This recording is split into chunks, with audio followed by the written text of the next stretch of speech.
Now, I bet you guys recognize where I am. This is Misano World Circuit, home to plenty of famous MotoGP races, World Superbike, so on and so forth. It's where a lot of our motorcycle racing heroes cut their teeth, won or lost championships, you know the deal.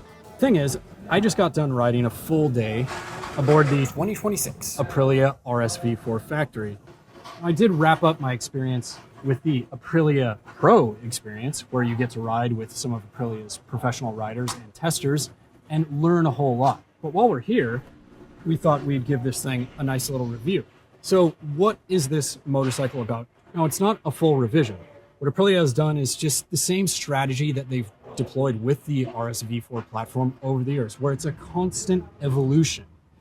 And that's something that I actually really enjoy about the RSV4, because every few years, maybe 2, 3, 4, whatever, they add a little bit more to it and just refine a package that I hold near and dear to my heart to a certain extent. Now, what's new for the RSV4 Factory? Of course, if we start with the aesthetics, it is still pretty similar to what we've seen in past years, but there is a much more efficient aerodynamic package that is said to reduce drag by about 6%, and then it is also said to improve downforce by about 8%. You'll also notice the MotoGP inspired Stegosaurus little guys right here. They're much more prominent than before. Of course, the RSV4 did have those little winglets. That dates back to some of the original designs. But overall, that's kind of what we're getting into. Seating position, pretty much the same. Fuel tank is the same from the 2022 Generation Plus for our market. And some of the other changes pertain to the engine. That's that 1099cc V4 engine that has an absolutely sublime exhaust note. Actually, speaking of exhaust, the catalytic converter is relocated down below the engine. And really, that's just going to shift where we're experiencing heat on this 220 horsepower and 92 foot-pound torque engine. Look, when you're producing that kind of horsepower and performance, you're going to create heat. That's just how it is. But that's sort of not the end of the story of this thing. The engine itself feels a bit more refined. The electronics are a bit more refined, and we'll get into that later. Really, that has to do with new throttle mapping that comes to us because of Euro 5 emissions compliance. They've installed a bigger throttle body on this engine, went from 48 to 52 millimeter, and new fuel mapping. Again, all of the ride modes that we use pretty much primarily in race really took the edge off of what I felt was a nicely fueled motorcycle, especially in the US market. But now that connection with the rear wheel is even more solid, we'll say. Now, kind of the other changes that we'll talk about in a second here, because I really just want to harp on the fact that this V4 is absolutely one of the best of those. I would say a close second is Yamaha's cross-plane inline-4 engine that makes an equally beautiful sound, spat out of its exhaust. But the low-end torque, especially in a very tight technical track like Misano, which, all my experience with watching races on TV, I thought this place would be not as tight and twisty as it is in a lot of areas. But the fact that you have 92 foot-pounds of torque and it comes in fairly low in the rev range allows you to often carry a gear higher. So it is pretty forgiving. Then you add in the new fuel map, and it's sort of added that refinement layer to it, we'll say. So overall, it just has that velvety torque that we've always appreciated in the RSV4, outside of just a brilliant exhaust note, which, let's be honest, we're motorcyclists. It's a big selling point. So check it out. Some of the other changes here, it is not a new chassis. The pivot point is actually raised up 2 millimeter. The engine itself is raised up 5 millimeter. There's also a new triple tree up here. It's lighter, has more reliefs cut into it, and it changed the offsets. We're actually shortening the trail a little bit.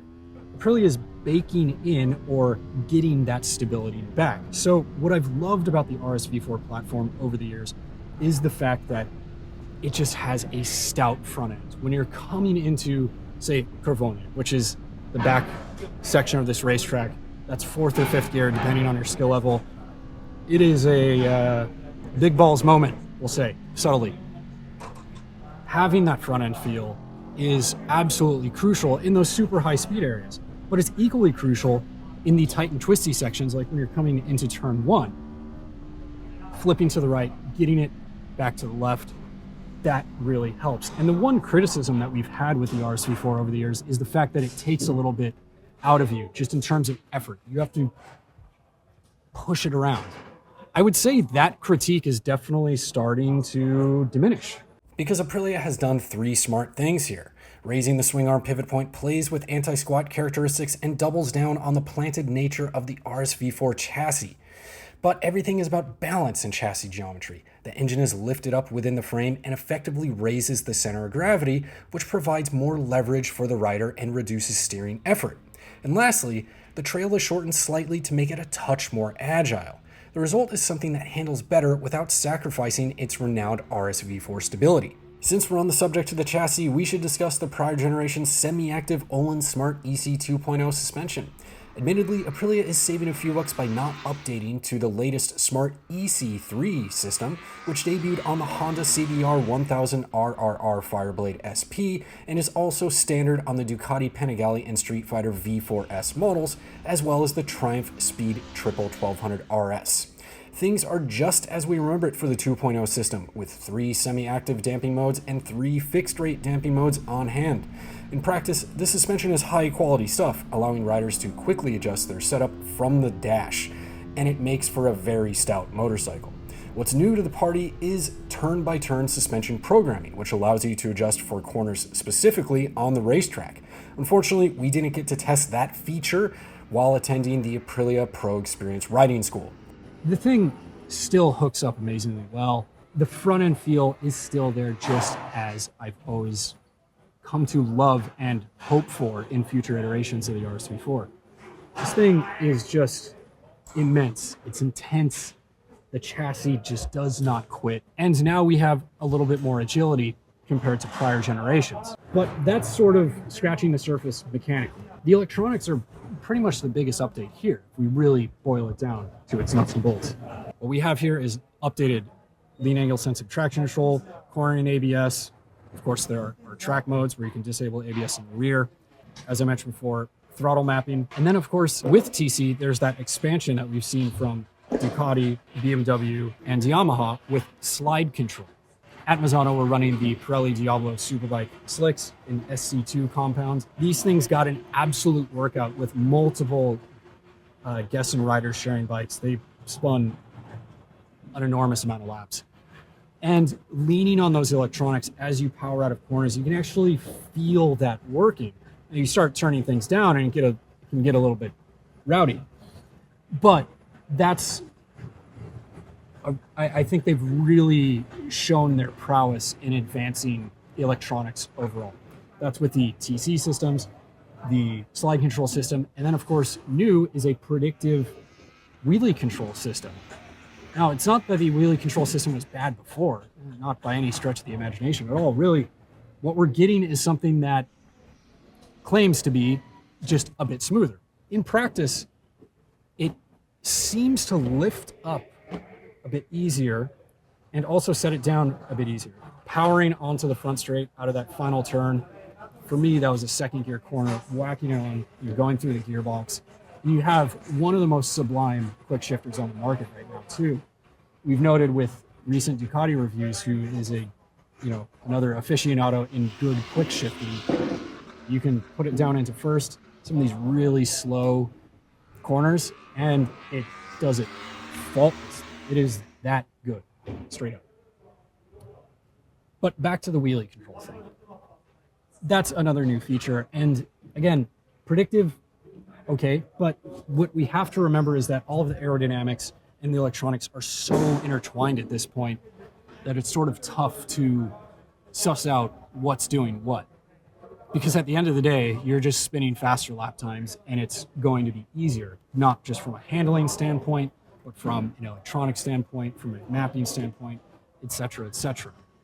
The other big upgrade is you have the Brembo High Pure calipers up front, featured on the Street Fighter V4 and Panigale V4.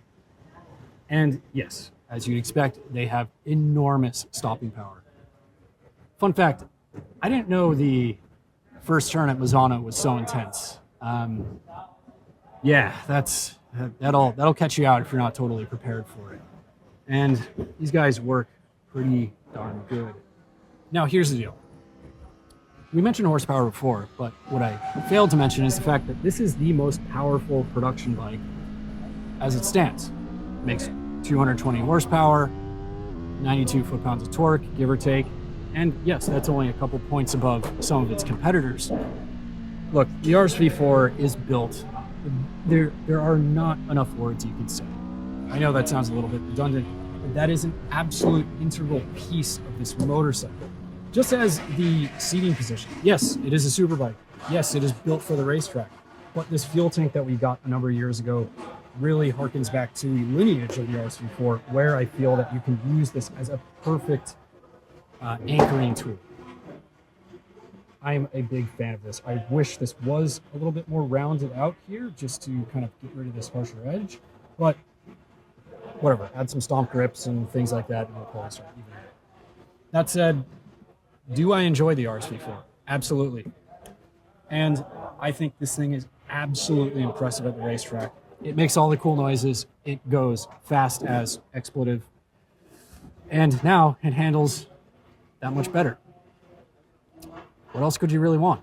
Anyway, I'm Nick with Motorcycle.com, and I am going to get out of here because it is sweltering. See you guys next time.